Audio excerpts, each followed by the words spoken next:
দশম শ্রেণীর ইতিহাসের প্রথম পর্যায়ক্রমিক মূল্যায়ন বা ফার্স্ট ইউনিট টেস্টের সম্পূর্ণ সাজেশন নিয়ে আজকের ভিডিওটি।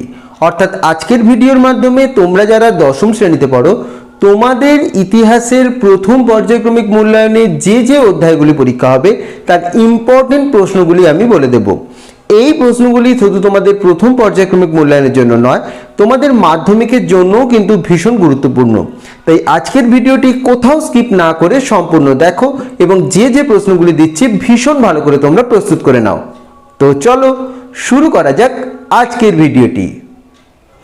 দশম শ্রেণীর ইতিহাস সাজেশন ফার্স্ট ইউনিট টেস্ট 2026 পূর্ণমান 40, অর্থাৎ 40 নাম্বার করে তোমাদের লেখা পরীক্ষা হবে প্রতিটি পরীক্ষার। এবার প্রথম যে অধ্যায় তোমাদের রয়েছে ইতিহাসের ধারণা, এখান থেকে ইম্পর্টেন্ট যে 2 নম্বরের প্রশ্নগুলি তোমরা দেখে রাখবে। দেখো প্রথম প্রশ্ন, নতুন সামাজিক ইতিহাস কি? 2 নম্বর, নিম্নবর্গের ইতিহাস চর্চার সঙ্গে যুক্ত কয়েকজন ঐতিহাসিকের নাম লেখো। 3 নম্বর, ব্রাহ্মিকা পদ্ধতি কি? 4 নম্বর, ইতিহাস চর্চার নাটকের ইতিহাসের গুরুত্ব লেখো। 5 নম্বর, আঞ্চলিক ইতিহাস চর্চা গুরুত্বপূর্ণ কেন? 6 নম্বর, পরিবেশের ইতিহাসের গুরুত্ব লেখো। 7 নম্বর, নারী ইতিহাস চর্চার গুরুত্ব লেখো। 8 নম্বর, সরকারি নথিপত্র বলতে কি বোঝো? 9 নম্বর, স্মৃতিকথা অথবা আত্মজীবনীকে কিভাবে আধুনিক ভারতের ইতিহাস চর্চার উপাদান হিসাবে ব্যবহার করা হয় তা লেখো। 10 নম্বর, ইতিহাসের উপাদান রূপে সংবাদপত্রের গুরুত্ব লেখো। 11, সংবাদপত্র এবং সাময়িক পত্রের মধ্যে পার্থক্য লেখো। এই 11টি 2 নম্বরের প্রশ্ন অবশ্যই তোমরা দেখে রাখবে। এবং আরেকটি কথা বলে রাখি, 1 নম্বরের প্রশ্ন অর্থাৎ এমসিকিউ এসিকিউর কিন্তু কোনো সাজেশন হয় না, এর জন্য টেক্সট বই তোমাদের ভীষণ ভালো করে পড়তে হবে। তো যে প্রশ্নগুলি 2 নম্বরের দিলাম এগুলি তৈরি করলেও কিন্তু অনেক 1 নম্বরের প্রশ্নও তোমরা কমন পেয়ে যাবে, তাই কোনো প্রশ্ন এগুলির মধ্যে তোমরা বাদ দিও না। এরপর এখান থেকে যে 4 নম্বরের প্রশ্নগুলি করবে, দেখো প্রথম প্রশ্ন, নতুন সামাজিক ইতিহাসের বৈশিষ্ট্যগুলি লেখো। 2 নম্বর, নারী ইতিহাস চর্চার বিভিন্ন ধারাগুলি আলোচনা করো।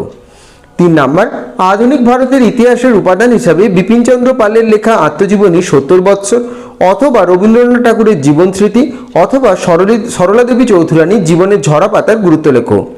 এই 3টির মধ্যে যে কোনো একটি কিন্তু পরীক্ষায় আসতে পারে, মাধ্যমিকের জন্য গুরুত্বপূর্ণ, তাই এই 3টি তোমরা ভীষণ ভালো করে তৈরি করে রাখবে এখন থেকেই।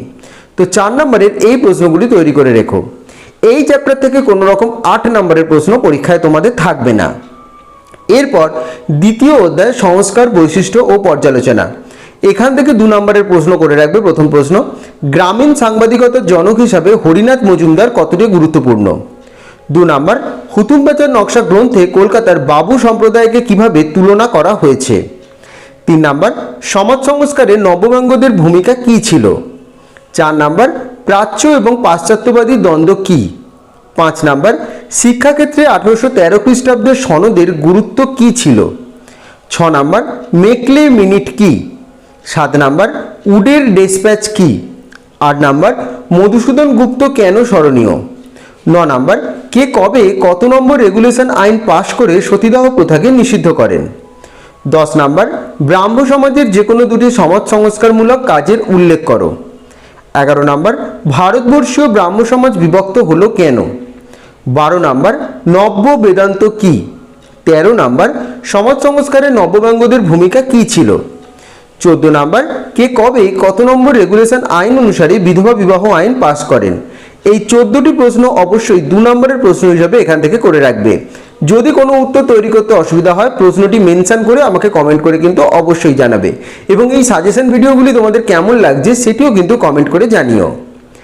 এরপর 4 নম্বরের প্রশ্নগুলি হিসাবে করে রাখবে যেগুলি ইম্পর্টেন্ট। দেখো প্রথম প্রশ্ন, বামাবোধিনী পত্রিকায় বাংলার সমকালীন সমাজের কিরূপ প্রতিফলন ঘটেছে? এটি তোমাদের মাধ্যমিক 2024-এ পড়েছিল, এটি কিন্তু তোমাদের জন্য ভীষণ গুরুত্বপূর্ণ। 2 নম্বর, হুতুম প্যাঁচার নকশা গ্রন্থে 19 শতকের বাংলার কিরূপ সমাজচিত্র পাওয়া যায়? 3 নম্বর, ভীষণ ইম্পর্টেন্ট এই প্রশ্নটি, নীলদর্পণ নাটক থেকে 19 শতকের বাংলার সমাজের কিরূপ প্রতিফলন পাওয়া যায়? 4 নম্বর, নারী শিক্ষার প্রসারে ঈশ্বরচন্দ্র বিদ্যাসাগরের ভূমিকা লেখো। 5 নম্বর, এই দেশের চিকিৎসাবিদ্যার ক্ষেত্রে কলকাতা মেডিকেল কলেজের ভূমিকা লেখো। 6 নম্বর, 19 শতকের বাংলার সমাজ সংস্কার আন্দোলনে ব্রাহ্ম সমাজগুলির ভূমিকা লেখো। 7 নাম্বার স্বামী বিবেকানন্দের নব্য বেদান্ত সম্পর্কে আলোচনা করো। মাধ্যমিক 2024 এই প্রশ্নটি এসেছিল। 8 নাম্বার ঊনবিংশ শতকের ধর্ম এবং সমাজ জীবনে রামকৃষ্ণ পরমহংসদেবের ভূমিকা লেখো। এই 8টি প্রশ্ন অবশ্যই তোমরা 4 নম্বরের প্রশ্ন হিসাবে দেখে রাখবে। তোমরা প্রথমে 8 নম্বর এবং 4 নম্বরের প্রশ্ন প্রস্তুত করবে, তাহলে 2 এবং 1 নম্বরের অনেক প্রশ্ন তোমাদের সহজেই প্রস্তুত হয়ে যাবে। 8 নম্বরের প্রশ্ন হিসাবে এই চ্যাপ্টার থেকে দেখে রাখবে। প্রথম প্রশ্ন, শিক্ষা বিস্তারে প্রাচ্যবাদী এবং পাশ্চাত্যবাদী বিতর্ক কি? উচ্চশিক্ষার বিকাশে কলকাতা বিশ্ববিদ্যালয়ের ভূমিকা লেখো। 2 নম্বর, বিদ্যাসাগরের নেতৃত্বে বিধবা বিবাহ আন্দোলনের সংক্ষিপ্ত পরিচয় দাও। 3 নম্বর, খুব ইম্পর্টেন্ট একটি প্রশ্ন, 19 শতকে বাংলার নবজাগরণ বলতে কি বোঝো? এই নবজাগরণের চরিত্র বা প্রকৃতি সম্পর্কে আলোচনা করো। এই 3টি প্রশ্ন অবশ্যই দেখে রাখবে 8 নম্বরের প্রশ্ন হিসাবে এই অধ্যায় থেকে। ভিডিওটি পজ করে করে তোমরা প্রশ্নটি খাতায় কিন্তু লিখে নিতে পারো। এরপর তৃতীয় অধ্যায়, প্রতিরোধ ও বিদ্রোহ, বৈশিষ্ট্য এবং বিশ্লেষণ। এখান থেকে 2 নম্বরের প্রশ্ন করে রাখবে। প্রথম প্রশ্ন, ঔপনিবেশিক অরণ্য আইনের উদ্দেশ্য কি ছিল? 2 নম্বর, বিপ্লব বলতে কি বোঝায়? 3 নম্বর, কোন অঞ্চলকে জঙ্গলমহল বলা হয়? 4 নম্বর, মুন্ডা বিদ্রোহের বৈশিষ্ট্য লেখো। 5 নম্বর, সন্ন্যাসী ফকির বিদ্রোহ ব্যর্থ হলো কেন? 6 নম্বর, ফরাজি আন্দোলন কি ধর্মীয় পুনর্জাগরণের আন্দোলন? 7 নম্বর, দুদু মিয়া স্মরণীয় কেন? 8 নম্বর, দাদন কি? 9 নম্বর, নীলকররা নীলচাষীদের ওপর কিভাবে অত্যাচার করত তা সংক্ষেপে লেখো। 10 নম্বর, নীল বিদ্রোহে খ্রিস্টান মিশনারিদের ভূমিকা লেখো। 11 নম্বর, নীলদর্পণ নাটক কে রচনা করেন? কে এটিকে ইংরেজিতে অনুবাদ করেন? এই 11টি প্রশ্ন অবশ্যই তোমরা দেখে রাখবে এখান থেকে। এই প্রশ্নগুলি তোমাদের এখানের ক্ষেত্রে 2 নম্বরের প্রশ্ন হিসাবে ভীষণ গুরুত্বপূর্ণ। কোনো প্রশ্ন এগুলির মধ্যে তোমরা বাদ দিও না। এরপর 4 নম্বর প্রশ্ন হিসাবে করে রাখবে প্রথম প্রশ্ন, কি উদ্দেশ্যে ঔপনিবেশিক সরকার অরণ্য আইন প্রণয়ন করেন? 2 নম্বর, ভীষণ ইম্পর্টেন্ট, সাঁওতাল বিদ্রোহের প্রধান কারণগুলি লেখো। 3 নম্বর, বাংলার ওয়াহাবি আন্দোলনের চরিত্র এবং প্রকৃতি বিশ্লেষণ করো। 4 নম্বর, নীল বিদ্রোহে শিক্ষিত মধ্যবিত্ত বাঙালি বুদ্ধিজীবীদের কি ভূমিকা ছিল? এই 4টি প্রশ্ন অবশ্যই দেখে রাখবে 4 নম্বরের প্রশ্ন হিসাবে এই চ্যাপ্টার থেকে। এগুলি তৈরি করলেই কিন্তু তোমরা কমন পেয়ে যাবে, তোমাদের কোনো সমস্যা হবে না। 8 নম্বরের প্রশ্ন হিসাবে তৈরি করে রাখবে বিদ্রোহ, অভ্যুত্থান এবং বিপ্লব বলতে কি বোঝো এবং নীল বিদ্রোহ বলতে কি বোঝায়? এই নীল বিদ্রোহের গুরুত্ব লেখো। এই 2টি 8 নম্বরের প্রশ্ন তৈরি করে রেখো। তোমরা প্রশ্নগুলি স্ক্রিনশট নিয়ে রাখতে পারো, প্রশ্নগুলি খাতায় লিখেও নিতে পারো, তোমাদের যেভাবে সুবিধা হবে সেভাবে প্রস্তুত করে নিও। কিন্তু একটি কথা বলবো, এই প্রশ্নগুলির মধ্যে কোনো প্রশ্ন বাদ দিও না। প্রশ্নগুলি ফার্স্ট ইউনিট টেস্ট এবং তোমাদের মাধ্যমিক টেস্ট, মাধ্যমিক ফাইনালের জন্য ভীষণ গুরুত্বপূর্ণ। এগুলির মধ্যেই তোমরা কমন পাবে।